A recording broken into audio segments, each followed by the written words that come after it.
ಮಧ್ಯೆ ಮಾತೋ ತದನ ಭಗವತಿ ವೈಖರಿ ವರ್ಣರೂಪ ಸಾ ಅಸ್ಮದ್ವಾಚಂ ಪ್ರಸನ್ನಾ ವಿಧಿ ಹರಿಗಿರೀಶ ರಾಜಿತ ಅಲಂಕರೋತು. ತಾಯಿಯ ಒಂದು ಶಕ್ತಿ ಸ್ವರೂಪ ನಾವು ನಾನಾ ರೂಪಗಳಲ್ಲಿ ನೋಡ್ತೀವಿ. ಒಂದಲ್ಲ, ಎರಡಲ್ಲ, ಮೂರಲ್ಲ, ಲಕ್ಷಾಂತರ ರೂಪದಲ್ಲಿ ನೋಡ್ತೀವಿ. ಏಕೆಂದ್ರೆ ಬ್ರಹ್ಮಾಂಡದಲ್ಲಿರುವಂತಹ ಚರಾಚರ ವಸ್ತುಗಳು, ಅಂದ್ರೆ ಚರ ಅಂದ್ರೆ ನಡೆಯುವಂಥದ್ದು, ಅಚರ ಅಂದ್ರೆ ನಡೀದೇ ಇರೋದು. ಸೊ ನಡೆಯುವಂಥವು, ನಡೀದೇ ಇರೋವಂಥವು, ಸ್ಥಿರವಾಗಿರೋವು, ಜೀವ ಇರೋವು, ಜೀವ ಇಲ್ಲದೆ ಇರೋವು, ಕೊನೆಗೆ ಕಲ್ಲು ಮಣ್ಣು ಪಂಚಭೂತಗಳಲ್ಲಿ ಕೂಡ ಶಕ್ತಿಯ ಒಂದು ಸ್ವರೂಪ ಕಾಣಬೇಕು ನಾವು. ಆದ್ರಿಂದನೇ ಯಾಕೆಂದ್ರೆ ಪಂಚಕೃತ್ಯ ಪಾರಾಯಣಿ ಅಂತ ಹೇಳಿ, ಪಂಚಭೂತೇಶಿ ಅಂತ ಹೇಳ್ತೀವಿ. ಪಂಚೇಂದ್ರಿಯಗಳ ನಮ್ಮ ಒಂದು ದೇಹದಲ್ಲಿ ಇರುವಂಥ ಪಂಚೇಂದ್ರಿಯಗಳಲ್ಲಿ ಕೂಡ ಅವಳಿಂದನೇ ನಡೆಯೋದು. ಇವಾಗ ನೋಡಿ, ನಿಮ್ಗೆ ಒಂದು ಎಕ್ಸಾಂಪಲ್ ಕೊಡ್ತೀನಿ. ನಮ್ಮ ಹತ್ರ ಒಂದು ಗಾಡಿ ಇರುತ್ತೆ, ಮೋಟರ್ ಸೈಕಲ್ ಇದೆ. ಆ ಮೋಟರ್ ಸೈಕಲ್ ಬರೀ ಮೋಟರ್ ಸೈಕಲ್ ಇದ್ರೆ ಓಡುತ್ತಾ? ಇಲ್ಲ, ಅದಕ್ಕೆ ಹೋಗ್ಬಿಟ್ಟು ಪೆಟ್ರೋಲ್ ಹುಯ್ಬೇಕು. ಸರಿ ಅಂದ್ಬಿಟ್ಟು ಪೆಟ್ರೋಲ್ ಹುಯ್ತೀವಿ, ಸಾಕು ಓಡುತ್ತಾ ಗಾಡಿ? ಓಡಲ್ಲ, ಯಾರಾದ್ರೂ ಮನುಷ್ಯ ಓಡಿಸ್ಬೇಕಾಗಿಲ್ಲ. ಹಾಗಾಗಿ ಈ ಮೂರು ಸೇರಿದ್ರೆ ಮಾತ್ರನೇ ಆ ಒಂದು ಗಾಡಿಗೂ ಒಂದು ಬೆಲೆ ಬರುತ್ತೆ, ಪೆಟ್ರೋಲ್ ಹುಯ್ದಿರೋದಕ್ಕೂ ಬೆಲೆ ಬರುತ್ತೆ, ನಾವು ಕೂತ್ಕೊಂಡು ಓಡಿಸೋದಕ್ಕೂ ಒಂದು ಬೆಲೆ ಬರುತ್ತೆ. ಈ ರೀತಿಯಾಗಿ ಮೂರು ಚೈತನ್ಯ, ಶಕ್ತಿಯಾಗಿ ಬರುವಂಥ ಚೈತನ್ಯ ಸ್ವರೂಪಿ ಆ ಮಹಾನ್ ಶ್ರೀ ಈ ಮಹಾತಾಯಿ. ಅದೇ ರೀತಿಯಾಗಿ ನಮಗೆ ಪೆಟ್ರೋಲ್ ಗಾಡಿ ಓಡಿಸಿದೆಯಲ್ಲ, ಅದು ನಮ್ಮ ಆತ್ಮ, ಫಿಸಿಕಲ್ ಎಂಟಿಟಿ ಇರುವಂತಹ ಗಾಡಿ ಬಂದು ಆ ಗಾಡಿ.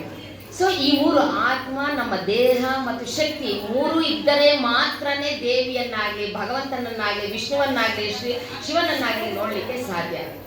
ಹಾಗಾಗಿ ಈ ಮೂರ ಕಲೆಯಿಕೆ ಸಮಾನ ಪ್ರಮಾಣದಲ್ಲಿ ನಾವು ನಡೆಸ್ಕೊಂಡು ಹೋದ್ರೆ ಮಾತ್ರನೇ ದೇವಿಯನ್ನು ಫೋಕಸ್ ಮೈಂಡ್ನಲ್ಲಿ ನಾವು ಕಾಣ್ಬೋದು. ಹೀಗಿರ್ಬೇಕಾದ್ರೆ ಶಕ್ತಿಯ ಸ್ವರೂಪ ಎಲ್ಲದರಲ್ಲೂ ನಾವು ಕಾಣ್ತಾ ಹೋಗ್ತೀವಿ. ಹೀಗಾಗಿ ಇದ್ರ ಬಗ್ಗೆ ದೇವಿ ಭಾಗವತದ ಒಂದು ಕಥೆಯನ್ನು ನಾನು ಹೇಳ್ತೀನಿ, ಚಿಕ್ಕದಾಗಿ ಹೇಳ್ತೀನಿ, ಯಾಕಂದ್ರೆ ಟೈಮ್ ಇಲ್ಲ ಅನ್ಸುತ್ತೆ. ಹಯಗ್ರೀವನ ಕಥೆ ಹೇಳ್ತೀನಿ. ಹಯಗ್ರೀವ ಅಂದ್ರೆ ಯಾರು? ಹಯಗ್ರೀವ ಅಂದ್ರೆ ಹಯ ಅಂದ್ರೆ ಕುದುರೆ ಅನ್ನೋದು ಎಲ್ರಿಗೂ ಗೊತ್ತು. ಆದ್ರೆ ಹಯಗ್ರೀವನ ಅಂತ ಒಬ್ಬ ದೇವರಿದ್ದಾನ? ಹೌದು ಇದ್ದಾನೆ. ಹಾಗಾದ್ರೆ ಎಲ್ಲಿದ್ದಾನೆ? ಅವನು ಯಾರು? ಅವನು ಯಾಕೆ ಹುಟ್ಟದ? ಅವನು ಹುಟ್ಟಲಿಕ್ಕೆ ಕಾರಣ ಏನಾಯ್ತು ಅಂತ ಹೇಳಿ ಜನ್ಮೇಜಯ ವ್ಯಾಸರಿಗೆ ಕೇಳ್ತಾರೆ. ದೇವಿ ಭಾಗವತದ ಒಂದು ಭಾಗದಲ್ಲಿ, ಕಥಾಶ್ರವಣದಲ್ಲಿ ಈ ದೇವರ ಬಗ್ಗೆ ಬರುತ್ತೆ. ಒಮ್ಮೆ ಒಬ್ಬ ರಾಕ್ಷಸ ಇರ್ತಾನೆ, ಅವನ ಹೆಸರು ಹಯಗ್ರೀವ ಅಂತ ಹೇಳಿ. ಅವನು ಕಪ್ಪು ಶರೀರದವನು. ನೋಡ್ರಿ, ನಾವು ಭಗವಂತನ ಬಗ್ಗೆ ತಿಳ್ಕೊಳ್ತಾ ಇಲ್ಲ. ಹಯಗ್ರೀವ ಬಂದು ಬೆಳ್ಳಗಿರ್ತಾನೆ.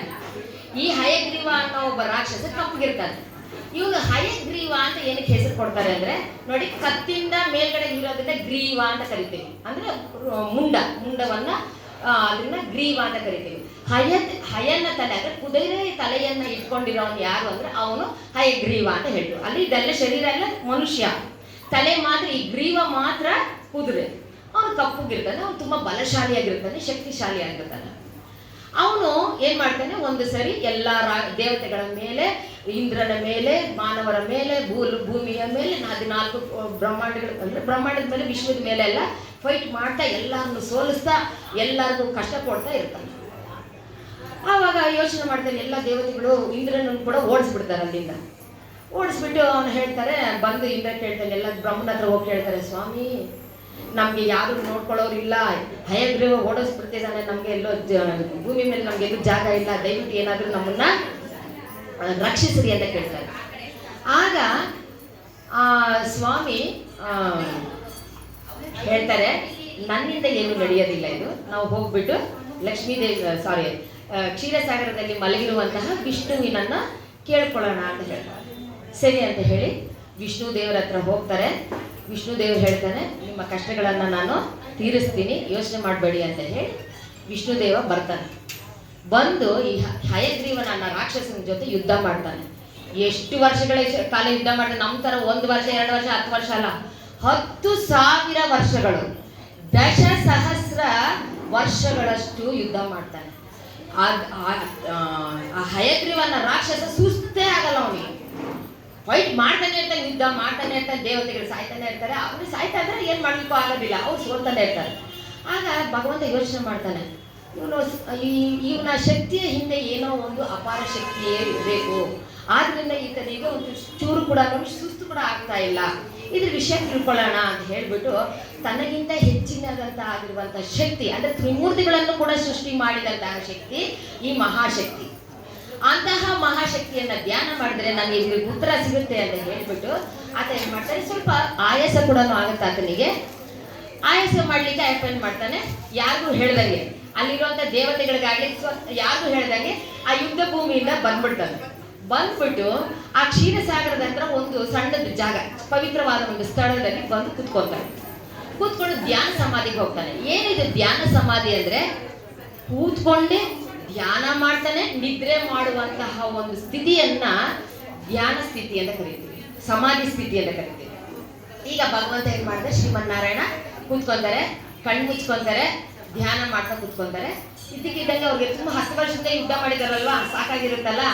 ಆತನಿಗೆ ಏನಾಗುತ್ತೆ, ತಲೆ ತೂಗಕ್ಕೆ ಶುರು ಮಾಡುತ್ತೆ. ಹಿಂಗೆ ತಲೆ ತೂಗಕ್ಕೆ ಶುರು ಮಾಡುತ್ತೆ.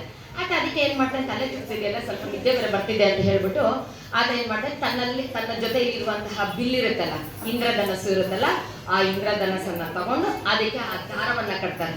ಬಿಲ್ಲು ಹೊಡೆಯೋದಕ್ಕೆ ದಾರ ಇರುತ್ತಲ್ಲ, ಆ ದಾರವನ್ನ ತಗೊಂಡು ಟೀಟಾಗಿ ಕಟ್ಟಿಬಿಟ್ಟು ಆ ಸ್ಟ್ರೈಟ್ ಆಗಿ ನಿಲ್ಲಕ್ ಮಾಡ್ತಾರೆ. ಸ್ಟ್ರೈಟ್ ಆಗಿ ನಿಲ್ಬಿಟ್ಟು ಆ ಒಂದು ಧನಸ್ನ ಕೆಳಗಡೆ ಇಡ್ತಾರೆ. ಆ ಬಿಲ್ ಇರುತ್ತಲ್ಲ, ಆ ಬಿಲ್ಲಿನ ಒಂದು ಇದನ್ನ ಇಟ್ಕೊಂಡು ಆ ಸ್ಟ್ಯಾಂಡ್ ತರ ಮಾಡ್ಕೊಂಡು ತಲೆ ನಿಂಗಿಡ್ತಾರೆ. ಅರ್ಥ ಇದೆಲ್ಲ ನಾನು ಹೇಳಿದ್ದೆ ನಿಮ್ಗೆ. ಆ ಒಂದು ಆ ಧನಸ್ಸನ್ನ ಇಟ್ಕೊಂಡು ಆ ಇಂದ್ರಧನಸ್ಸನ್ನ ತಲೆ ಇಟ್ಕೊಂಡು ಕುತ್ಕೊಂತಾರೆ. ಸ್ಟ್ಯಾಂಡ್ ತರ, ಸಪೋರ್ಟ್ ತರ ಬಳಸ್ಕೊಂತಾರೆ. ಸಪೋರ್ಟ್ ಆಗಿ ಬಳಸ್ಕೊಂಡು ಏನಾಗುತ್ತೆ, ಹಾಗೆ ನಿದ್ದೆ ಮಾಡ್ಬಿಡ್ತಾರೆ.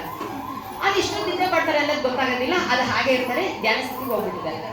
ಈಗ ದೇವತೆಗಳೆಲ್ಲ ನೋಡ್ತಾರೆ ಕ್ಷೀರಸಾಗರದ ಹತ್ರ, ಎಲ್ಲಿ ಸ್ವಾಮಿ ಲೀಡರೇ ಇಲ್ದಿದ್ರೆ ಸೈನಿಕರು ಏನಾಗುತ್ತಾರೆ, ದಿಕ್ಕಾಪಾಲಾಗಿ ಹೋಗ್ಬಿಡ್ತಾರೆ. ಭಗವಂತನೇ ಇಲ್ದಿದ್ರೆ ಇವ್ರಿಗೆ ಈಗ ಏನಾಗೋಯ್ತು, ದಿಕ್ಕಾಪಾಲಾಗಿ ಹೋಗ್ಬಿಟ್ರು. ಇಷ್ಟೊತ್ತಿಗೂ ಸ್ವಲ್ಪ ಧೈರ್ಯವಾಗಿ ಯುದ್ಧ ಮಾಡ್ತಿದ್ರು ಸೈನಿಕರು, ದೇವತೆಗಳೆಲ್ಲ. ಇವಾಗ ಭಗವಂತ ಕಾಣಿಸ್ಬೇಕು, ಅವಾಗ ಅಲ್ಲೋಲ ಕಲ್ಲೋಲ ಹೋಯ್ತು. ಅವ್ರೇನ್ ಮಾಡ್ತಾರೆ, ಅಲ್ಲಿಂದ ಇವು ಭಗವಂತ ಇಲ್ವಲ್ಲ, ನಾವಿಲ್ಲೊಬ್ರು ಸಿಕ್ಕಾಕೊಂಡ್ಬಿಡ್ತೀವಿ ಅಂತ ಹೇಳ್ಬಿಟ್ಟು ರಾಕ್ಷಸನ ಹೆದರ್ಕೊಂಡು ಓಡ್ ಬಂದ್ಬಿಡ್ತಾರೆ. ಓಡೋಗ್ಬಿಟ್ಟು ಅವ್ರನ್ನು ಕೂಡ ಎಲ್ಲ ಹುಡ್ಲಿಕ್ಕೆ ಶುರು ಮಾಡ್ತಾರೆ. ಬ್ರಹ್ಮನ ಹತ್ರ ಹೋಗಿ ಹೇಳ್ತಾರೆ, ಬ್ರಹ್ಮ ಎಲ್ಲಿ ಸ್ವಾಮಿ ಕಾಣಿಸ್ತಾ ಇಲ್ಲ, ನಮ್ಮನ್ನು ಕಾಪಾಡೋದು ಆಯತ್ತೆ ಕಾಣಿಸ್ತಿದ್ರೆ ನಮ್ ಗತಿ ಏನು ಅಂತ ಹೇಳ್ಬಿಟ್ಟು ಅವ್ರಿಗೆ ಗಾಬರಿ ಆಗ್ತಾರೆ. ಆವಾಗ ಅಲ್ಲಿ ಬಂದು ಅವ್ರು ಹೇಳ್ತಾರೆ, ಬ್ರಹ್ಮ ಇಲ್ಲೇ ಎಲ್ಲೋ ಇರ್ತಾನೆ ಭಗವಂತ, ನೀವು ಗಾಬರಿ ಬಿಡ್ಬೇಡ್ರಿ, ತಾಳ್ರಿ ಅಂತ ಹೇಳ್ಬಿಟ್ಟು ಹೋಗಿ ಹುಡುಕ್ಲಾಡ್ತಾರೆ. ಆವಾಗ ಅಲ್ಲಿ ಧ್ಯಾನ ಸ್ಥಿತಿಯಲ್ಲಿ ಕೂತ್ಕೊಂಡಿರುವಂತ ಭಗವಂತನ ನೋಡ್ತಾರೆ. ಇವಾಗ ಇಲ್ಲಿ ಮುಂದಕ್ಕೆ ಬರುವಂತಹ ಒಂದು ಇಂಪಾರ್ಟೆಂಟ್ ಆಗಿರುವಂತಹ ವಿಷಯನ ನಾನು ನಿಮಗೆ ತಿಳಿಸ್ತೀನಿ.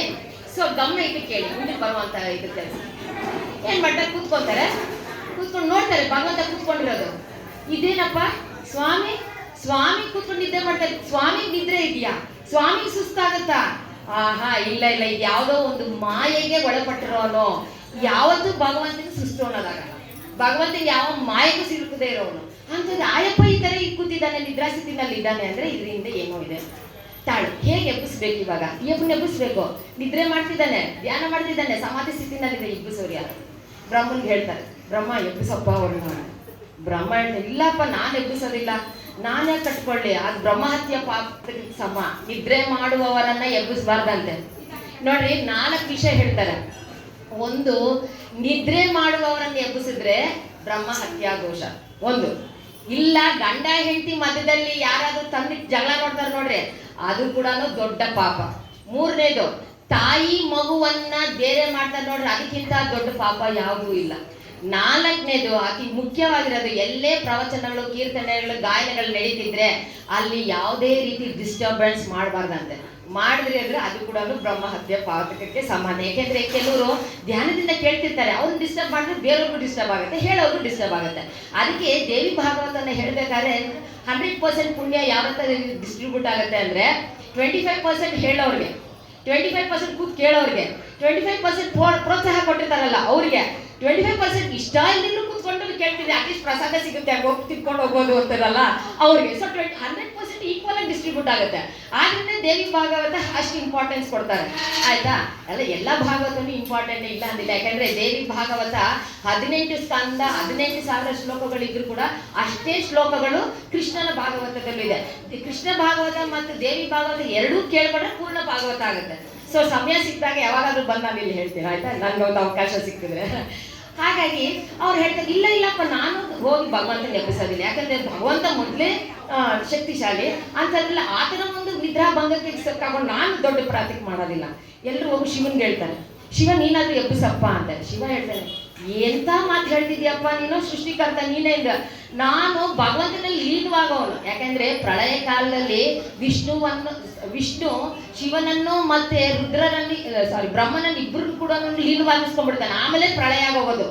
ಅವರಿಬ್ರು ಸೃಷ್ಟಿ ಸ್ಥಿತಿ ಲಯದಲ್ಲಿ ಆಗ್ಬೇಕಾದ್ರೆ ಅವ್ರು 3 ಜನ ಒಂದಾಗಿ ಮಾಯ ನಿದ್ರೆಯಲ್ಲಿ ಮಲ್ಕೊಂಡ್ಬಿಡ್ತಾರೆ ನಾರಾಯಣ. ಹಾಗಾಗಿ ಇವಾಗ ನಾನು ಎಬ್ಬಿಸೋದಿಲ್ಲ, ಬೇಕಾದ್ರೆ ನೀವೇನಾದ್ರೂ ಮಾಡ್ಕೊಂಡ್ರೆ ನಾನು ಆ ಪಾತ್ರಕ್ಕೆ ಉಂಟಾಗಲ್ಲ ಅಂತ. ಆವಾಗ ಬ್ರಹ್ಮ ಯೋಚನೆ ಮಾಡ್ತೀನಿ, ಏನ್ ಮಾಡೋದು ಇವಾಗ, ಎಬ್ಬಿಸ್ಬೇಕಲ್ಲ, ಎಬ್ಬಿಸಿದ್ರೆ ಭಗವಂತ ಎದ್ದೇಳಲ್ಲ, ಎದ್ದಿದ್ರೆ ತಾನೇ ನಮ್ಮ ಜೊತೆ ಫೈಟಿಂಗ್ ಮಾಡ್ಲಿಕ್ಕಾಗೋದು, ಯುದ್ಧ ಮಾಡ್ಲಿಕ್ಕಾಗೋದು. ಅದಕ್ಕೆ ಅವ್ರು ಏನ್ ಮಾಡ್ತಾರೆ, ತನ್ನ ಮನಸ್ಸಿನಿಂದ ಒಂದು ಕೀಟವನ್ನ ಸೃಷ್ಟಿ ಮಾಡ್ತಾರೆ. ಕೀಟ, ಆ ಕೀಟ ಏನು ಅಂತ ಯಾರಿಗಾದ್ರೂ ಊಹೆಗಿದೆಯಾ? ಎಂತಹ ಕೀಟ ಮಾಡ್ತಾರೆ ಅಂತ ಹೇಳಿ? ನಾವಿವತ್ತು ಗೆದ್ದಿನ ಹುಳ ಕೇಳಿದೀವಲ್ಲ, ಆ ಗೆದ್ದಲಿನಂತಹ ಒಂದು ಕೀಟವನ್ನ ಸೃಷ್ಟಿ ಮಾಡ್ತಾರೆ. ಬ್ರಹ್ಮ ಅದನ್ನ ಸೃಷ್ಟಿ ಮಾಡಿದ್ರಿಂದ ಅದಕ್ಕೆ ವಂಬ್ರಿ ಅಂತ ಹೆಸರು.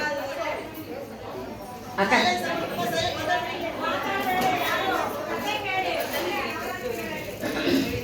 ಸೊ ಬ್ರಹ್ಮ ಆ ಕೀಟವನ್ನ ಸೃಷ್ಟಿ ಮಾಡ್ತಾರೆ. ಆ ಕೀಟದ ಹೆಸರು ವಂಬ್ರಿ. ವಂಬ್ರಿ ಅನ್ನೋದು ಸಂಸ್ಕೃತದ ಪದ, ಗೆದ್ದಲು ಅಂತ ಅರ್ಥ. ವಂಬ್ರಿಯನ್ನ ಸೃಷ್ಟಿ ಮಾಡ್ತಾರೆ. ನೋಡ್ರಿ, ವಂಬ್ರಿ ಸೃಷ್ಟಿಯಾಗಿದ ತಕ್ಷಣ ಕರೀತಾರೆ ವಂಬ್ರಿನ. ವಂಬ್ರಿ ಬಾಯಿಲಿ ನೋಡು, ಭಗವಂತ ಕೂತಿದ್ದಾನಲ್ಲ, ಆ ಧನುಷ್ಗೆ ಕಟ್ಟಿದಾರಲ್ಲ ಆ ದಾರನ ಹೋಗ್ಬಿಟ್ಟು ಅದನ್ನ ಕಟ್ ಮಾಡು ಅಂತ ಹೇಳ್ತಾರೆ.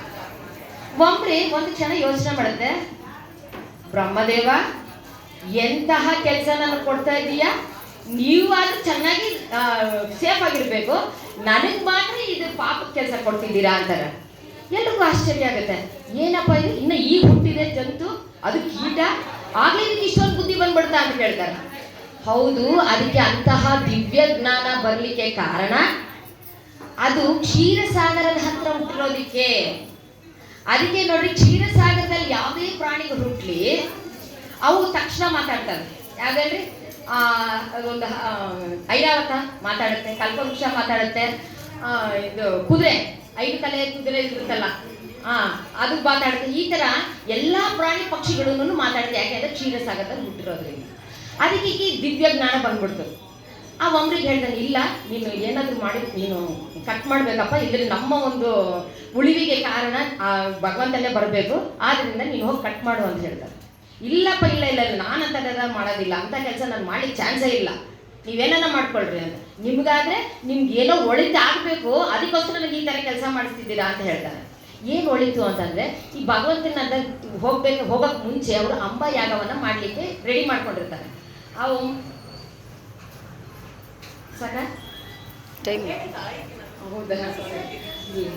ಅಂಬಾ ಯಾಗವನ್ನ ರೆಡಿ ಮಾಡ್ಲಿಕ್ಕೋಸ್ಕರ ಈ ಹೋಮದ ಎಲ್ಲ ಒಂದು ತಯಾರಿಯಾಗಿರುತ್ತೆ.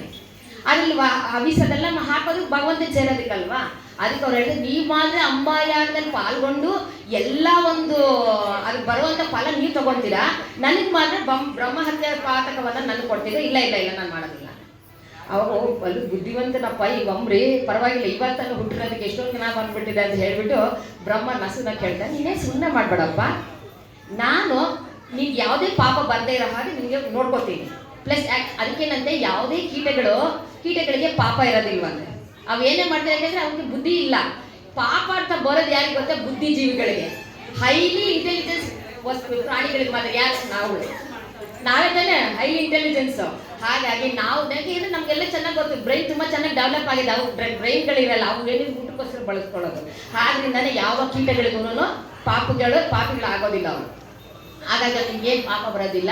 ನಿಮ್ಗೊಂದು ವರ ಕೊಡ್ತೀನಿ. ಏನದು ವರ ಅಂತಂದ್ರೆ, ನೀವು ಹೋಮ ಮಾಡ್ಲಿಕ್ಕಿವಾಗ ನೀವು ಗಮನಿಸಿರ್ಬೋದು, ತುಪ್ಪವನ್ನ ಮೇಲಿಂದ ಹಾಕ್ತಾರೆ. ನಾವು ಯಾವತ್ತಾರು ಯೋಚನೆ ಮಾಡಿದ್ವಿ, ಯಾಕೆ ಆ ಥರ ಹಾಕ್ತಾರೆ, ಹೀಗೆ ಒಯ್ದು ಬಿಡ್ಬೋದಿತ್ತಲ್ಲ. ಇಲ್ಲ, ಆಗ ಹಾಕ್ಬಾರ್ದು. ಆ ಶಾಸ್ತ್ರದ ಪ್ರಕಾರ ಮೇಲಿಂದನೇ ಹಾಕ್ಬೇಕು ಅದನ್ನು. ಆ ತುಪ್ಪವನ್ನು ಉರಿಯೋವಾಗ ಅದರ ಹನಿ, ಒಂದು ಹನಿ ಇದ್ರ ಮೇಲೆ ಬೀಳುತ್ತೆ, ಯಾವುದು ಆ ಹೋಮಕುಂಡದ ಕಟ್ಟೆ ಮೇಲೆ ಬೀಳುತ್ತೆ. ಆ ಕಟ್ಟೆ ಮೇಲೆ ಬೀಳುವಂತ ಹೋಮದ ಒಂದು ಹನಿ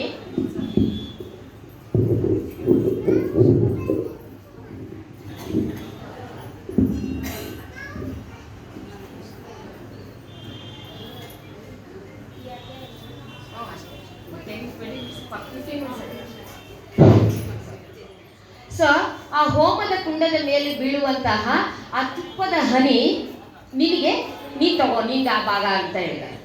ಆಗ ಒಮ್ಮರು ಹೇಳ್ತಾರೆ, ಆಹಾ, ನೀವುಗಾದ್ರೆ ಘನವಸ್ತು, ಕೆಜಿ ತುಪ್ಪ, ಅದ್ರಲ್ಲಿ ಹಾಕುವಂತ ಗಿಡಮೂಲಿಕೆ, ಆ ಹವಿಸೆಲ್ಲ ನೀವು ತಗೋತೀರಾ, ನಾನು ಕೇವಲ ಒಂದು ಡ್ರಾಪ್ಸ್ ಕೊಡ್ತೀರಾ?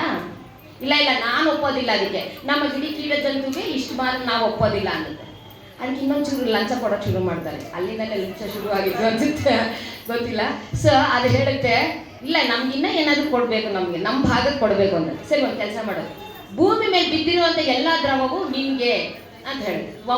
ಒಂಬ್ರಿ ಕೊಟ್ಟು ಹೇಳಿದೆ. ಅಂದರೆ ಒಂಬ್ರಿ ಅಂದರೆ ಅದೊಂದೇ ಅಲ್ಲ, ಆ ಕೀಟ ಜಾತಿಗೆ ಸೇರಿರುವಂಥದ್ದು. ಸೊ ಭೂಮಿ ಮೇಲೆ ಬೀಳುವಂತಹ ಎಲ್ಲ ದ್ರವ್ಯ ವಸ್ತುಗಳು ನಿಮಗೆ ಅಂತ ಹೇಳಿದೆ. ಅವತ್ತಿನಿಂದ ಭೂಮಿ ಮೇಲೆ ಬಿದ್ದಿರುವಂತಹ ಎಲ್ಲ ವಸ್ತುಗಳು ಕೂಡ ಭಗವಂತ ಕೀಟಗಳಿಗೆ ಸೇರುತ್ತೆ. ಇದು ಸಾಕಾಗಲ್ಲ ಅನ್ನುತ್ತೆ, ಇನ್ನೂ ಒಂದು ವರ ಕೊಡು ಅನ್ನುತ್ತೆ.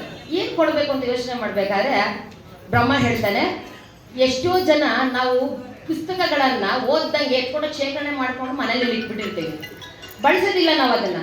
ಅಂತಹ ವಸ್ತುವನ್ನು ನೀನು ತಿಂದು ಬದುಕು ಅಂತ ಹೇಳುತ್ತೆ. ಆದ್ರಿಂದ ಅವತ್ತಿಂದ ಕೀಟ ಬುಕ್ಗಳಿಗೆ ಪೇಪರ್ಗಳಿಗೆಲ್ಲ ಏನೋ ಇರುತ್ತೆ, ಗೆದ್ದು ಹಿಡಿದಿದೆ ಅಂತ ಹೇಳ್ತೀವಲ್ಲ, ಆ ರೀತಿಯಾಗಿ.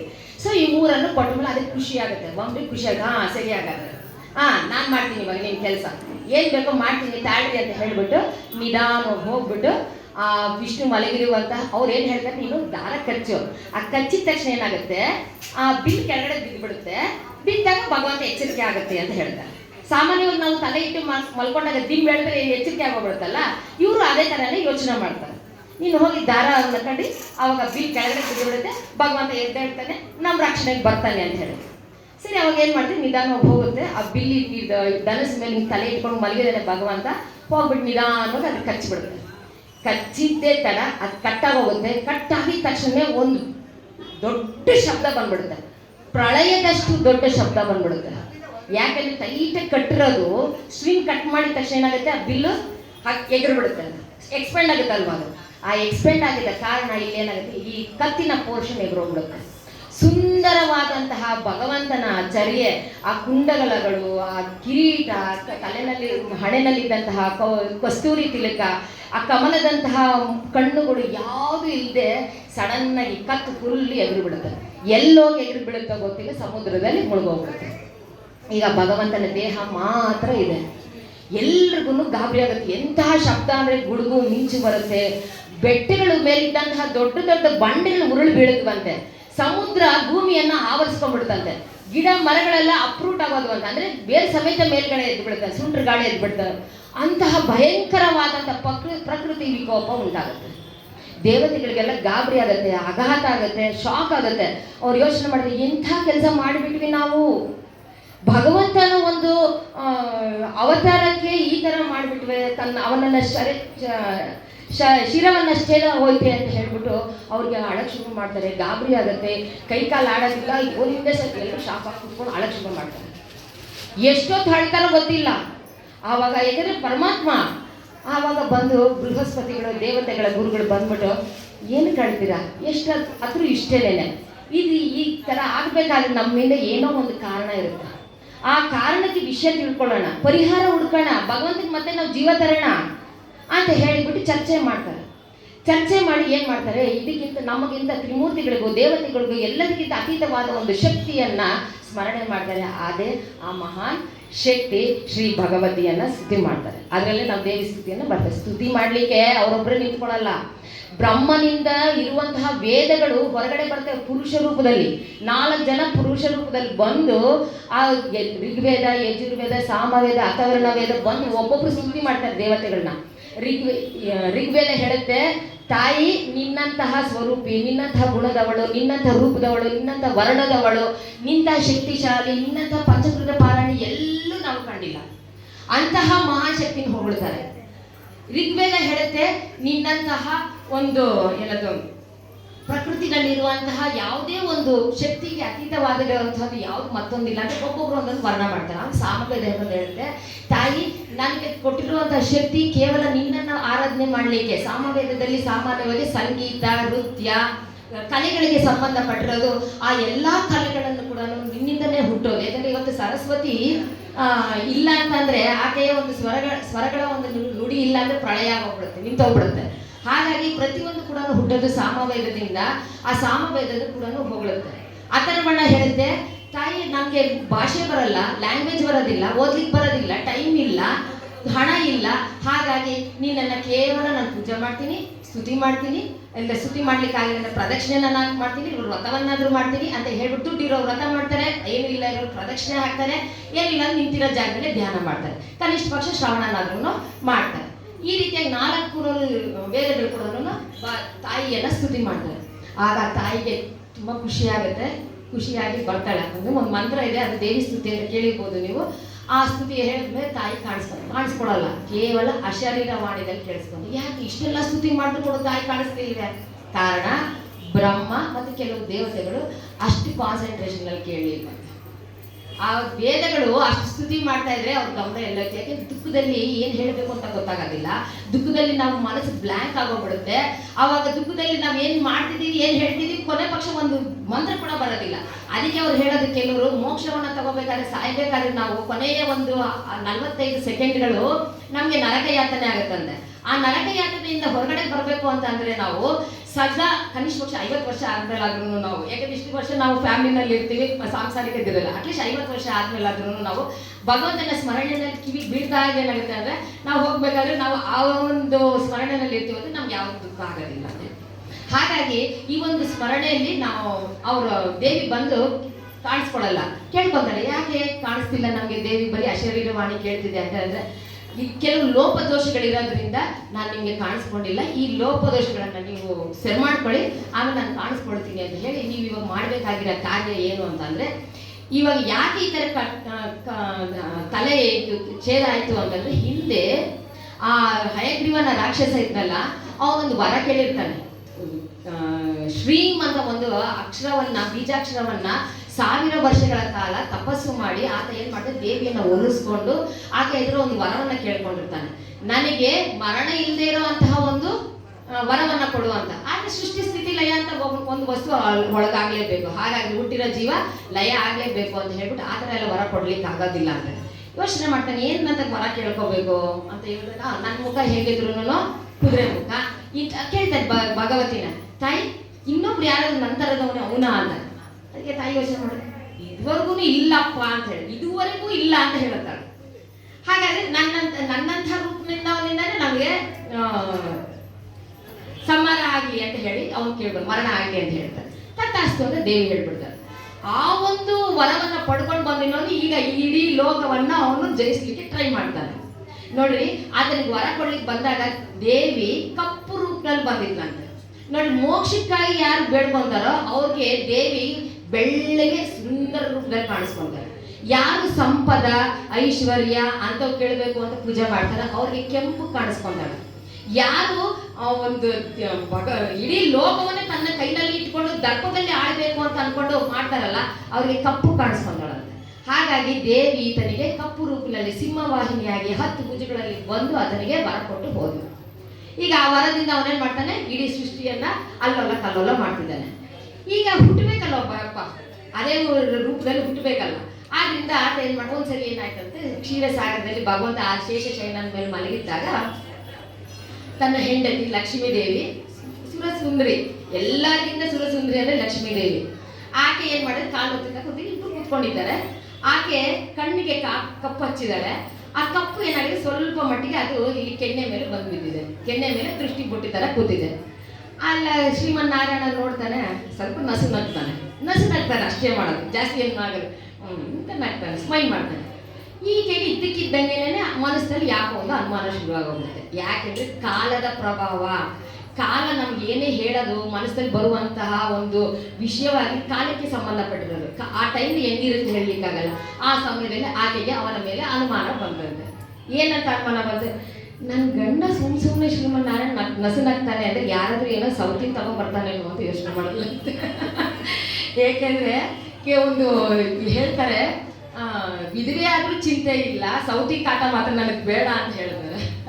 ಹಾಗಾಗಿ ಇಲ್ಲಿ ದೇವಿಗೆ ಅನುಮಾನ ಬಂದಂತೆ, ಯಾರನ್ನೋ ನೆನಪು ಮಾಡಿಕೊಂಡು ಭಗವಂತ ನನ್ನನ್ನು ನೋಡಿ ನಗ್ತಿದ್ದಾನೆ ಅಂತ ಹೇಳಿ. ಆ ಕೂಡಲೇ ಆಕೆ ಏನ್ ಮಾಡ್ತಾಳೆ, ಕೋಪ ಬಂದ್ಬಿಡ್ತಾಳೆ. ಕೋಪ ಬಂದು ಒಂದು ಶಾಪ ಕೊಟ್ಬಿಡ್ತಾಳೆ. ನೀನ್ ಈ ತರ ಇನ್ನೊಂದ್ಸಲಿ ನಗ್ತಿದ್ರೆ ಅಂದ್ರೆ ನಿನ್ನ ತಲೆ ಶಿರುವ ಕತ್ತರಿಸಿ ಸಮುದ್ರದಲ್ಲಿ ಮುಳುಗೋಗ್ಬಿಡ್ಲಿ ಅಂತ ಹೇಳ್ಬಿಟ್ಟು ದೇವಿಯೇ ಸ್ವತಃ ಲಕ್ಷ್ಮೀ ದೇವಿಯೇ ನಾರಾಯಣನಿಗೆ ಕೊಟ್ಟಂತಹ ಶಾಪ. ಇದೆಲ್ಲ ನಡಿಬೇಕು ಅಂತಂದ್ರೆ ಕಾರಣ ಅಲ್ಲಿ ಮೂಲ ಶಕ್ತಿ ಕೊಟ್ಟಿರೋ ವರ್ಗಕ್ಕೆ ಇಲ್ಲಿ ಸ್ಟಾರ್ಟ್ ಆಗ್ಬೇಕಲ್ಲ.